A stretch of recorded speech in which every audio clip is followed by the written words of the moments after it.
What's going on YouTube? This is going to be part 2 to my previous video where we talked about NATO members saying the US is the problem in the current and ongoing military conflict between Russia and Ukraine.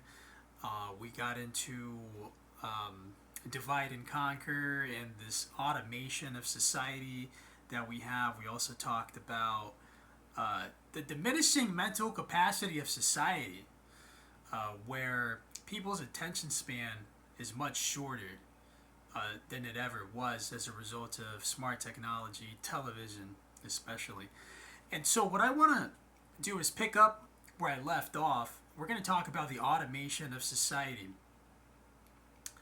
The only way that the people who divide our society are able to rule is by divide and conquer, because they need to micromanage society.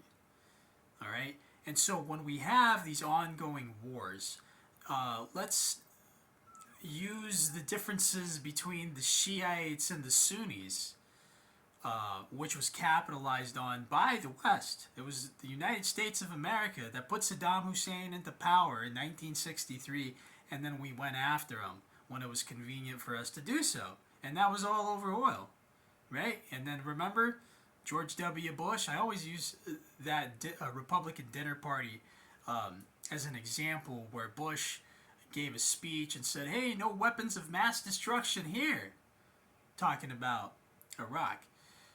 And so that's what military conflict is. More often than not, it's not justified. It's about resources. The U.S. has been going after our political dissidents, or using proxy wars to do so,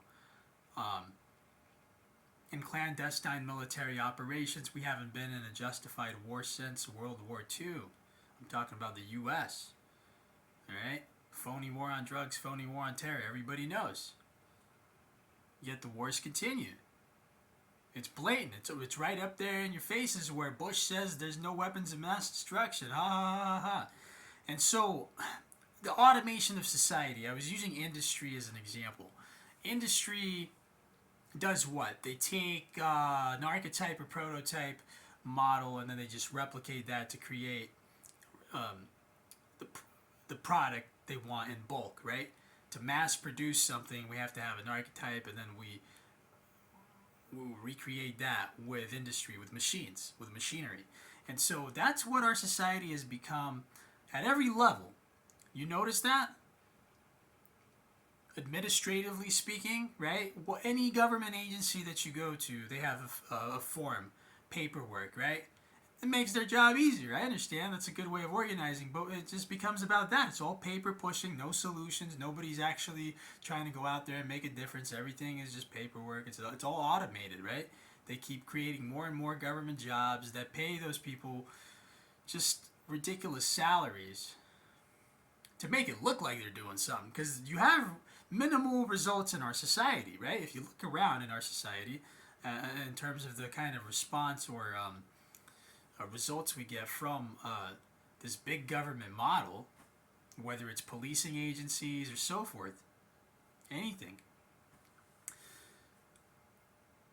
they can't keep up with society, right? But they want the power. They want to keep getting reelected. They want to maintain that power. And so that's what a consolidation of power is. They're taking on more work than they can. They don't want to let people do what people are supposed to do by providing the basic necessities like education. Right? What was the saying? You don't want what's good for yourselves, and you don't want to let others have that either, right? That was in some philosophical book that is out there somewhere that we've read and we're familiar with. That's oftentimes used to socially engineer our society, but little of that is preached is actually put into practice. And so that's what I'm getting at. Consolidated power is what it is.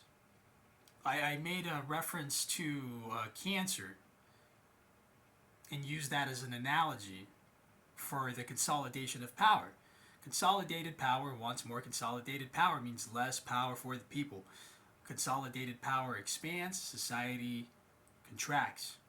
That's why society is more and more constricted. It's rigid because expanded power or consolidated power needs to expand. And then so they can't deliver what they promise to the people because it's not realistic. They just can't. They need you to believe that, though, so you can give your power away. And then they have more power, and then they can gridlock the entire system and say, hey, we just need to find out what's going on because we need to keep law and order and all this stuff that they keep promising you, but there's less and less of that. It's all empty promises. And they're not giving people their basic necessities like education and healthcare. But with education, you could fix everything. Most of what we're talking about in terms of societal problems, we can fix that with education. And so that is the nature of a consolidated power. Automation. Automate everything, right? It's like a cookie cutter cutout for everybody. But like in terms of education, right? You have different learning styles. We know that. You have auditory, visual, and kinesthetic, right? So we know there's different personality types through interpersonal relations, right? Everybody learns kind of at their own pace, but it's because you're all unique. There are different styles of learning, but that doesn't mean that anybody's more intelligent or less intelligent necessarily. Intelligence is just a matter of how long it takes you to learn something. And I think everybody can learn at a fast pace, given that we had a system that is attentive to their needs, to the individual, rather than treating everybody like a cookie cutter cutout mold, right? Like, again, automation, just send everybody through this system where everything's automated, everything's rigid. Consolidated power expands, and that means society contracts. And if we had the equality that we're told we have, you wouldn't have that.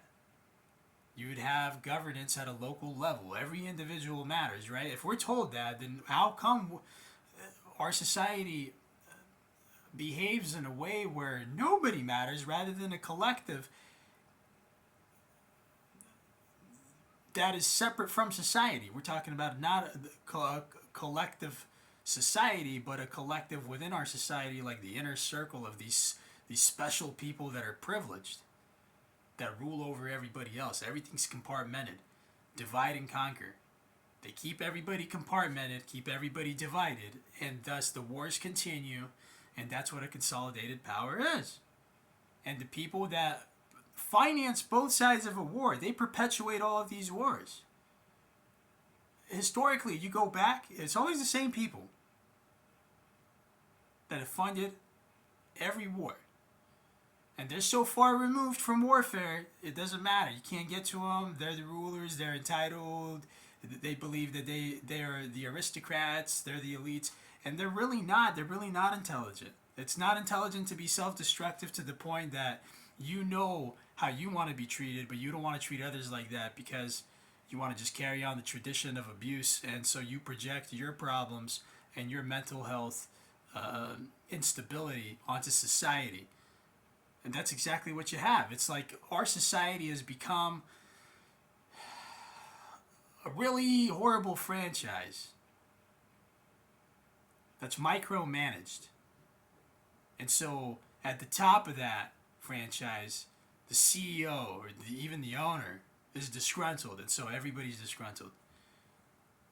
The boss is under pressure. He puts pressure on everybody else, and then so everybody's mad at each other. Everybody's out to get one another. That's why our society is so adversarial. That's why everybody's divided. Everybody's just, hey, it's my tribe versus your tribe, and that's how people behave.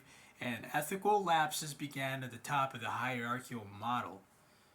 Okay, I learned that from policing, in a police organization, in a paramilitary organization. That's how it works, and that's how it works for all of society, because we have a militarized society, right? Military takes precedence over everything. We have, in the United States, that's where your budget goes. They just passed another budget that was almost $1 trillion. Keep those wars going. Scare society. Everybody's in fear. They need government to act. So government says it's okay. We have the largest, most powerful military in the world. It's all right, people. We'll protect you. And they're building up the most totalitarian system for everybody. Because regardless of who wins all these wars, that power that's consolidated keeps expanding. Right? How many wars has the United States been in? The military keeps getting bigger and better, right? More technology. Right? They set up bases all around the world. We never leave. People are tired of the U.S. in their countries, and they just keep expanding their power. This isn't anti-military. This is anti-consolidated power. This is anti what Dwight D. Eisenhower warned us about, the relationship between the private sector and the military, which has hijacked the military. The military's been hijacked. The U.S.